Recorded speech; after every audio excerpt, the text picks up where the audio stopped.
else like to say a few words?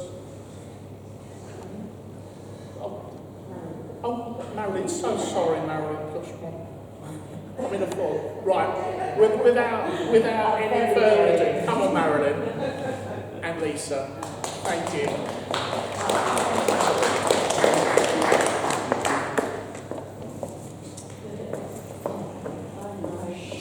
Listen, I was going to write things down, but I screwed up pieces of paper left, right and centre, so everyone said to me just speak from the heart, so that's what I'm going to do. Thank you for doing this for my dad, thank you so much. It means the world to me. I wasn't going to cry. It doesn't surprise me, I know I'm going to look like this too. It doesn't surprise me you fans have done this ever since I was little. Fans have always honestly meant the world to me. I remember when I was little and the fans used to be camped outside for hours, sometimes days, bless them. And I used to look out the window and think, why aren't they coming in? Why are they left outside? And one day I went outside to the back garden and my dad was like, where are you going? I said, just out to play, don't worry. Went down to the bottom of the garden, we had a little gate. I used to call it my little gate. It's down there, to the fans. They all come over, pile me with loads of presents, and I was like, great. Now I'm going to get topped off. Now Dad knows I've been down there. Come in and he just gives me his little look. As he does. And just shook his head. You know, but honestly, I'm getting tongue-tied. It's all right. No, I'm not going to be any better. It's no secret. We had a lot of years apart. You all know that. And it's sad. And I've said some hurtful things, which I'm sorry for about my dad. I've never meant them. It was just because I was hurting, because I loved him and I missed him, and we did have a lot of time apart. But you also had a lot of time together. Some very, very early years. Yeah. This little carbon copy, flame hair, things that you were with your dad. Yeah. But I just want to say we did get back in contact, and thankfully through Michelle, very, very dear friend of mine now and Dad's, and you know, we managed to have a lot of unanswered questions answered, which was nice. Thank you, Michelle, for that. I love you also with my dad very much.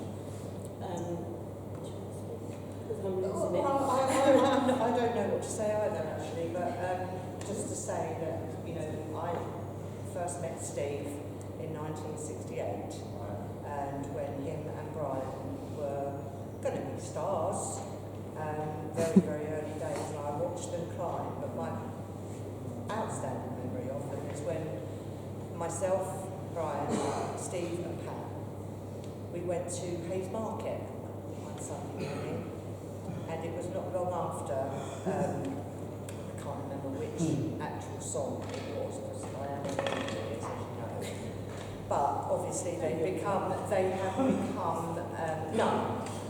And we went to Hayes Market and they were immediately surrounded by fans. What on earth is this? And you could just see the look on both of their faces when they looked at each other. It was like, we made it, we made it. And, you know, the rest is history, as you well know. I've got a few words here that Andy has written because he was unable to come today. The Steve I knew had a wicked, dry sense of humour. He was a perfect mimic and had us in stitches most of the time. His TV appearances are a joy to watch, especially the androgynous Hitler impersonation on Top of the Pops in 1973. One of my best and most enduring memories of Steve was sitting in the sun each morning in the garden at Clearwell Castle, working on lyrics and making each other roar with laughter. That was the best of times. He was a legend. No, he is a legend, and long may he remain so. I'm sorry that I can't be there today because I have an important medical procedure in March and have been isolating in preparation. With love from Andy. It's so lovely to see so many of you here with so many memories. My memory is a bit jaded actually at the moment, but I'm just so glad you're here with me to be fair. Yeah, Thank you. thank you. Thank you, Marilyn. Really special memories we hear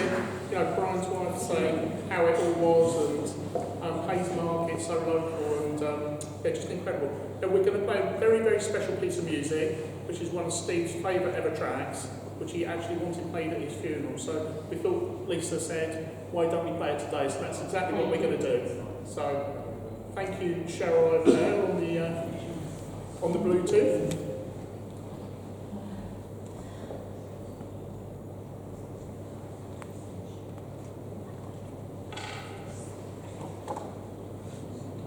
The amount of hours we spent practicing this Bluetooth at home, I won't tell you, but oh dear. Is it working, darling? Here we go, twist and shout.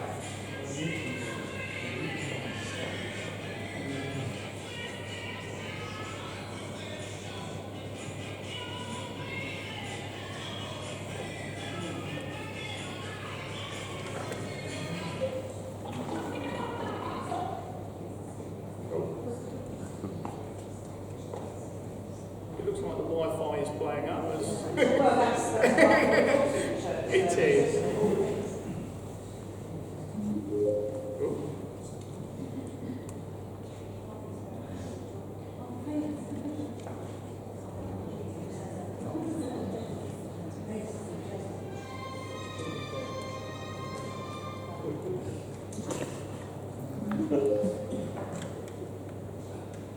I can also apologise for the ladies has run out of toilet paper, but we are rectifying that before we go over the reception. So.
Eventually, and I mean that's obviously a classic number. Now I'm going to invite Sharon up, who's going to read a poem on behalf of Lisa. So thank you, Sharon.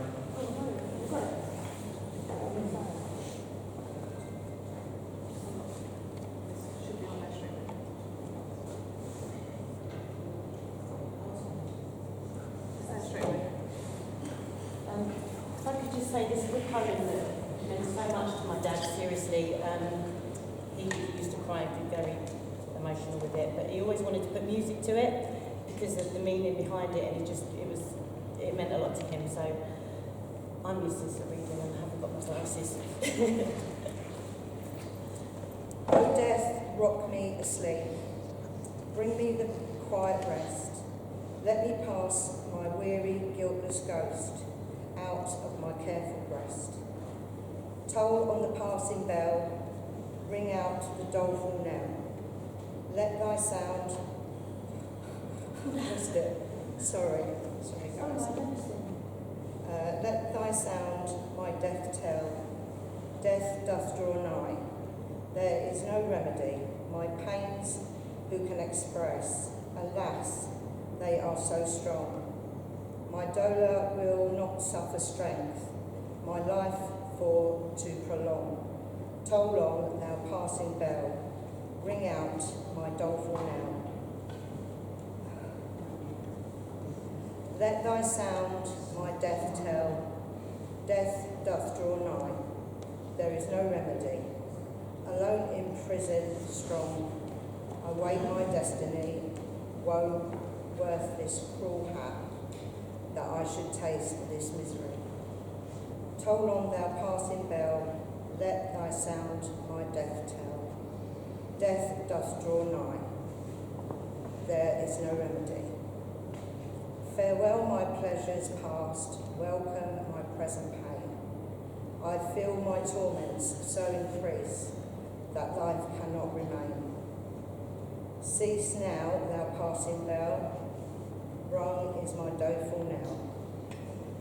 For the sound my death doth tell, death doth draw nigh, there is no remedy.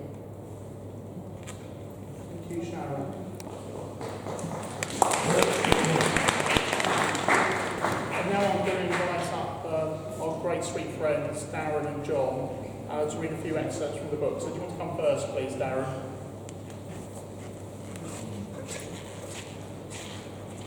Yes, thank you, Paul. So I've been asked to read an extract along with John from Steve's autobiography, and the passage that I've chosen, it covers the period when the band are recording their second album, Sweet Fanny Adams. And I actually quote from part of this passage in my own book on the Sweets, and I've chosen this today because I think it perfectly highlights Steve's professionalism and his absolute dedication to the band, even in the face of adversity. And most importantly, as we're in a church, I've chosen it because it's one of the very few passages in the book without any sex scenes or without any swearing whatsoever. So if I can start. We'd finished all the instrumental parts and were ready for Brian to come in and sing the leads. He was unable to do so because of an incident that would probably again affect the future of the band. Brian got himself badly beaten up in a brawl outside a pub in Staines. It was the night before he was to have finished the remainder of his lead vocal tracks. We were all devastated. The problem apparently started when he had decided to go out for a few drinks with a friend. Brian couldn't hold his liquor or his tongue very well, which often got us into a lot of trouble. It seems that some boyfriends took offence when Brian and his friend tried to steal their girls. The irate duo, it would appear, followed Brian out of the pub and proceeded to beat the daylights out of him. One of them was heard to say, "Kick him in the throat to make sure he doesn't sing again."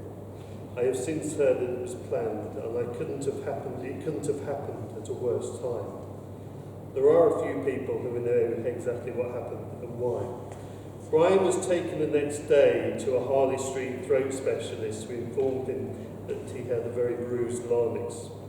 He gave him some powerful injections that relieved the pressure and allowed him to sing for short periods.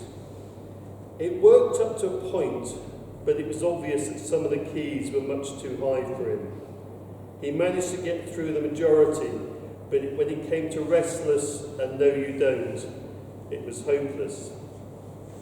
Nicky and Mike decided that this was the perfect time to forsake us all and travel around the world. We didn't have a clue what to do. So we sat down with a very frustrated Phil. He suggested that we carry on regardless. I was put forward as the candidate to sing the remaining songs, which were far too high for me as well. After playing around with the tape speeds, I managed to finish the album with my own throat very sore. Making this album was a great experience for us in many ways, in many more ways than one. The downside was the problem we had with Brian, but on the upside, we began to realise that we no longer needed Nicky and Mike. The other outcome of Brian's voice was to affect us even more.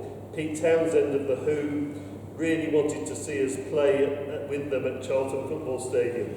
Appearing in front of 20,000 people at the request of one so revered would have helped us immensely.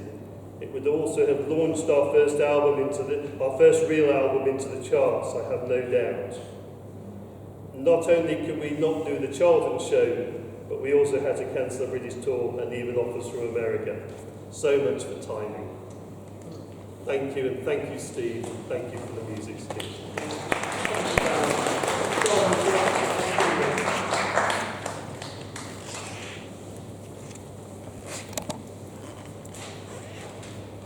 As a fan, I can echo many of the sentiments that have been said already, and to avoid repetition, I'm rather glad that I opted to go for a reading. I'm reading from the book of Steve. Are you ready, Steve? I'm reading from chapter Desolation and Frustration, pages 130 and 131. As Darren mentioned earlier on, finding a piece of appropriate literature in Steve's book was difficult, so you will appreciate why this may be so short. I had many run-ins with TV producers over the years, the first being on a Spanish show I mentioned earlier. One of the other arguments I had was with a certain Mike Mansfield. He had a show called Supersonic, and also Saturday Scene. We hired him to produce our own videos as well. I heard later he was selling these tapes to companies in the USA. He didn't give any of the profits to us, of course. We were taping Burn on the Flame for his show, and I told him the effects he was using as a backdrop were stupid. After a few words were exchanged, he agreed not to use them.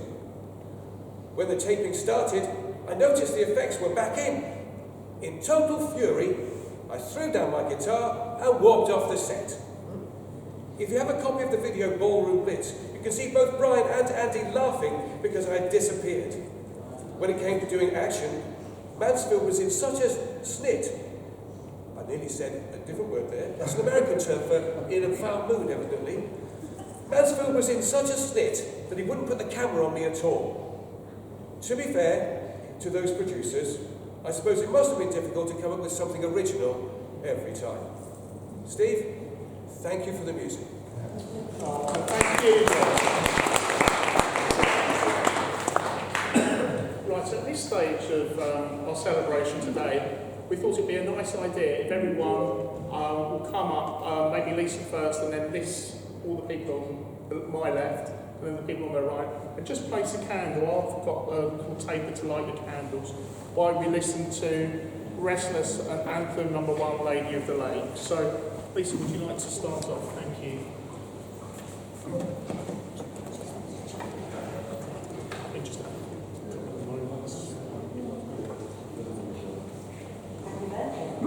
And a happy birthday, gosh. Oh, bless you, Steve. Lisa.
He